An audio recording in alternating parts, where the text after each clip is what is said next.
Hi everyone, Ishmael Kolya, Isha Realtor, Associate Broker with eXp Realty and the team leader of the team of experts. Today's topic, we're going to talk about understanding down payments and closing costs. These are a substantial amount of monies that a buyer needs to come to the table in order to purchase a property. So let's talk about what are these amounts and what do they consist of. Number one, down payment. What does a down payment look like? Down payment can be as little as 0% for those who qualify, such as veterans or USDA applicants. But for the most types of buyers, that can be as minimum as 3%. For certain programs called Home Possible, or 3.5%, what is widely known as FHA mortgages. It could be 5%. It can be anything more than that, depending on the type of property that you're buying, as well as the type of buyer and the type of profile that you have in terms of financial profile, your credit reporting. Are you buying a single family? Are you buying a multifamily? Are you buying a property to live there or simply rent it out? And so forth. So depending on the type of buyer you are, depending on the type of property you're buying, as well as the type of usage for the property, whether you're going to be living there or renting it out, the down payment can be anywhere from 0% to 3% to 3.5%, 5%, or anything more than that. Obviously, these are the minimums. You certainly can put more than the minimum, and the more down payment that you put, the better the rate that you may get, the lower the monthly payment that you may have to pay, and so forth. So again, minimums are one thing, but you certainly can put more than the minimum. Now, should you wait to save more than the minimum in order to get a better rate or have a lower monthly payment? If somebody's ready to buy a house today with 3%, 3.5%, or 5%, but mentally they would rather have 10% or 20%, should they wait? My answer is no. You should never wait to save more down payment in order to get a better rate or have a lower monthly payment. The reason for that is we as human beings are terrible at saving money, but we're pretty good at paying off our monthly bill. Right? And while you wait to save that down payment, additional down payment, and bring that from 5% to say 20%, it's going to take you a number of months or even number of years to get there. But in that same time, interest rate may go up, home prices are certainly likely to go up. And of course, you're going to pay your landlord additional rent for next number of months or years until you save enough money to have that 20% or 15% threshold that you would like to have. So it's not a good idea to wait to have more money to put additional down payment. If you are ready and able to buy a house with the minimum down payment of 3%, 3.5%, 5%, then it's better for you to buy a house with minimum down payment rather than wait to save more money.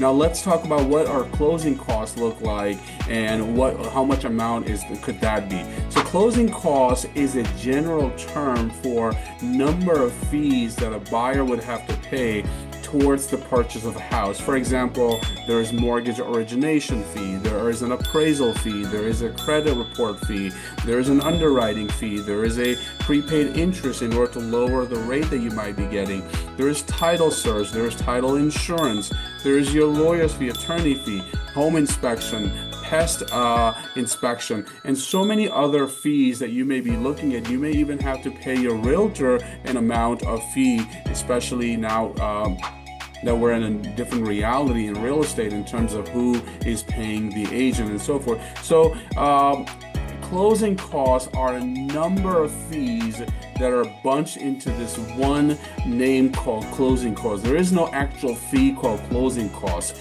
Closing costs is a general term given to the number of fees that a buyer may be looking at paying. And of course, one of the biggest fee is the mortgage tax. When you borrow money, the government says, well, you know what, we'd like to get a little bit of action of that too. So the government taxes you on the mortgage, the money that you're borrowing. So that's a substantial amount amount. Title insurance is a substantial amount, and of course your property insurance, your property taxes, recording fees, transfer taxes. Transfer tax, although usually it's paid by the seller unless it's a new construction. So all of these together are called what's called closing costs. All right, and closing costs can be as much or around 3 to 5%. All right, so if you're buying a $500,000 house, your closing costs you could be looking at anywhere 3% to 5%. We're talking about $15,000 to $25,000. I had to do a real quick mental math. Again, keep in mind that these amounts and these fees may differ based on your personal situation. So if you're not borrowing money, if you're buying the house cash, then a huge portion of that closing cost will be gone because there's no mortgage tax. You're not borrowing money.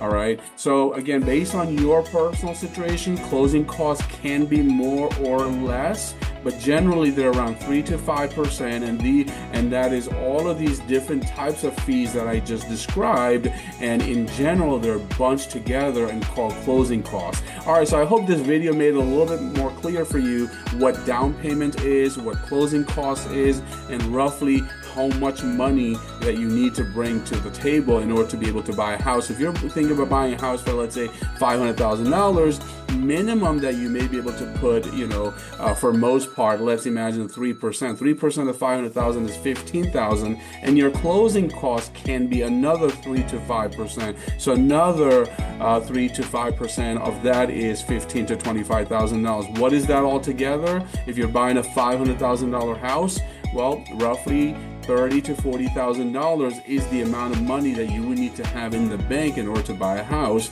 Now, do you need all this money in order to buy a house? Can you get away with less than that? Perhaps, yes. Down payment is a non-negotiable. You need certain money to buy a house. You need your own money to buy a house, and that's called down payment. However, the closing costs can be borrowed against the mortgage as well, and that's called a seller concession. That means if you only have $20,000 but you don't have $40,000, can you buy a house? Chances are yes, that $15,000 to $20,000 will go towards the down payment, and the money that you need for the closing costs, which you don't have, we may be able to put that into the mortgage, and you can borrow that against your mortgage under what's called a seller concession. And then lastly, keep in mind that there are government grants available for various types of buyers, for various types of properties, and various types of various counties. And so those grants can be anywhere from $5,000 to $50,000.